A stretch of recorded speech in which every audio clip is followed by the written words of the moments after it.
तो उस पे फर्जी को बोलना चाहूंगी कि तुम कहते हो कि तुम आए हो रार से, अरे कि तुम कहते हो कि तुम आए हो रार से, लेकिन तुम्हें आदिवासी बनने नहीं देंगे। ये आवाज आई है पूरे बांकुड़ा बंगाल से। जय जय आदिवासी, जय आदिवासी।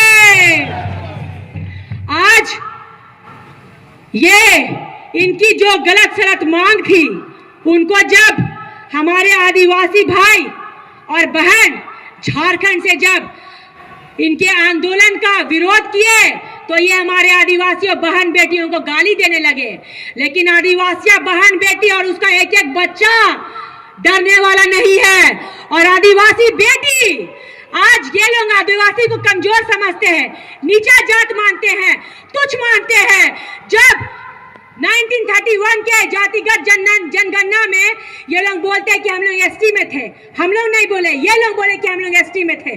उस समय जाति जनगणना भी नहीं हुआ उसके बाद, लेकिन ये अपना बताते हैं कि हमारा आबादी 27% है।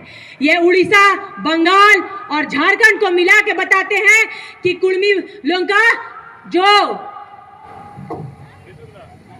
का जो मांग है और जो इनके समुदाय है, इनकी आबादी 27% है।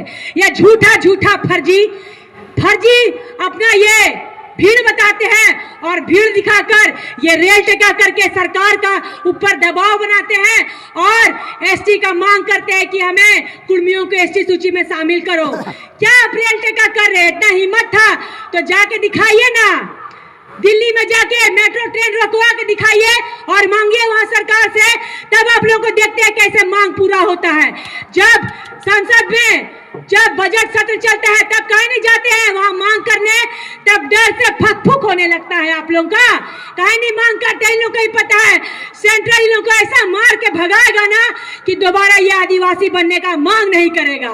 और आज ये जो झूठा फर्जी इतिहास बनाकर और 27% आबादी बनाकर, हालांकि ये झारखंड में भी सिर्फ 6% है, 7% है, चलिए मान लिया 8% है, लेकिन ये लोग कुम्हार महतो को भी बोलते हैं कि वो हमारा महतो है, कुशवाहा महतो को, कोयरी महतो को, कांदू महतो को भी बोलते हैं कि हमारा महतो है।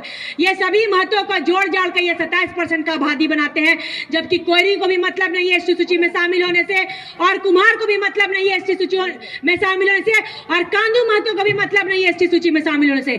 ये लालची लोग इतने लालची हैं कि हमारे झारखंड में ये मुख्यमंत्री बनने का सपना देख रहे हैं। आदिवासियों के वोट से ये विधायक क्या बन गए, आज बोल रहे कि मुख्यमंत्री बनेंगे, झारखंड के खनिज संपदा को बेच खाएंगे।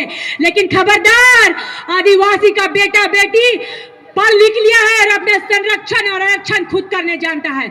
हम वो आदिवासी की बेटी है जो पढ़ी लिखी है, वो आदिवासी की बेटी है जो एजुकेटेड है, और शिक्षा एक वो शेरनी का दूध है जो पिएगा वो जगह जगह पे जाके दहाड़ेगा और तुम जैसे विरोधियों को खदेड़ के भगाने का काम करेगा।